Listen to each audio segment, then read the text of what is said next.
এই মাসটির আল্লাহ পাক এত বরকত দিয়েছেন।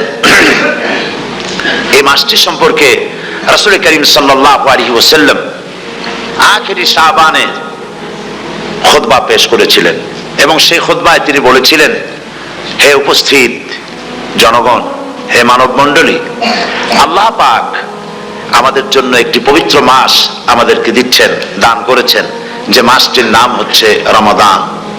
রমাদান হচ্ছে রামদুন, রা মিম দত, রাম ধাতু থেকে উৎপত্তি, এর অর্থ হচ্ছে জ্বালানো, পুড়িয়ে দেওয়া, ভস্ম করে দেওয়া। রমাদান, রমজান মুবারকে যারা নাকি সিয়াম সাধনা করে, আত্মত্যাগ করে, অর্থাৎ তিতিক্ষা, ত্যাগ এবং তিতিক্ষা করে, রমজান মুবারকে আল্লাহ পাক যেভাবে রোজা চান ওইভাবে যারা রোজা রাখে, তাদের সমস্ত গুনাহ সমূহকে আগুন যেমন আবর্জনাকে জ্বালিয়ে দেয়, রোজা যদি সঠিকভাবে কারো হয় তাহলে তার গুনাহগুলিকে এইভাবে জ্বালিয়ে ভস্ম করে দেয়। সুবহানাল্লাহি বিহামদিহি। এই রমাদান আমাদের সামনে। আমি আমার আলোচনার শুরুতে আমি আপনাদের খেদমতে আরজ করতে চাই যে মাসটির মধ্যে আমরা প্রবেশ করতে যাচ্ছি, দুটি জিনিস আমাদের সামনে এখন।